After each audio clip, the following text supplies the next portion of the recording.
আপোনালোকৰ ষ্ট্ৰেটেজিকেলি ইয়াতে কি হ'ব না তেওঁলোকৰ কৌশলৰ লগত আমাৰ কৌশলৰ মিল নাই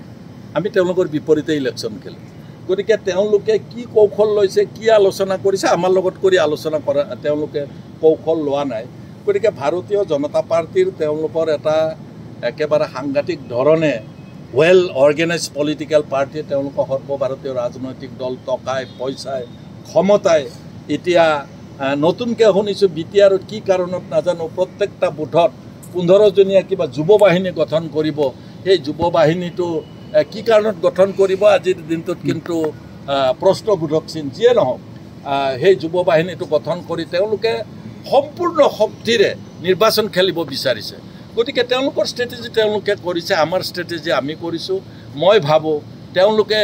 তেওঁলোকৰ ষ্ট্ৰেটেজিত আমি ভৰি দিয়া উচিত হ'ব বুলি আমি নাভাবোঁ আমিতো এতিয়া আমাৰ বিৰুদ্ধে যিবিলাকে নমিনেশ্যন দিব সকলো ৰাজনৈতিক বিৰুদ্ধে আমি নিৰ্বাচন খেলিব লাগে কংগ্ৰেছো হ'ব পাৰে বিজেপি UPPL আক্ৰমণটো কাম কৰা নকৰাটোতো চৰকাৰৰ ওপৰতে নিৰ্ভৰ কৰিব আমি চৰকাৰকে দুখ দিম প্ৰমোদ বড়ো ডাঙৰীয়া তাত চৰকাৰ চলাইছে প্ৰমোদ বড়োৰ লগত তাত বিজেপিৰ EM বিলাক আছে বিজেপিৰ MCL বিলাক আছে গতিকে প্ৰমোদ বড়োৰ নেতৃত্বত থকা চৰকাৰখনকে আমি গালি পাৰিব লাগিব তাত যি পাৰ্টিয়ে নাথাকক এই মুহূৰ্তত মই আমাৰ যেহেতু কোনো আলোচনাই হোৱা নাই এই বিষয়ে কংগ্ৰেছে তেওঁলোকেও সময়ে সময়ে 40টাতে দিয়াৰ কথা কৈছে তেতিয়াহ'লে কাৰোবাৰ বন্ধু হোৱাৰ প্ৰশ্ন তেওঁলোকৰ অহা নাই মই ভাবোঁ যে ইমান প্ৰি মেচিয়ৰ্ড কথা কোৱা মোৰ উচিত নহ'ব বিৰোধী ৰাজনৈতিক দলবিলাকে মই ভাবোঁ বৰ্তমান ক্ষমতাত থকা যি দুটা দল তাত আছে তেওঁলোকক পৰাজিত কৰাবৰ কাৰণে তেওঁলোকেও তেওঁলোকৰ ৰাজনৈতিক দলৰ পৰা কৌশল গ্ৰহণ কৰিব বুলি মই আশাবাদী আপুনি MCL খেলিব নেকি নাই মই নেখেলোঁ মই যেহেতু MLA খেলিয়েই 1 বছৰ পিছতেই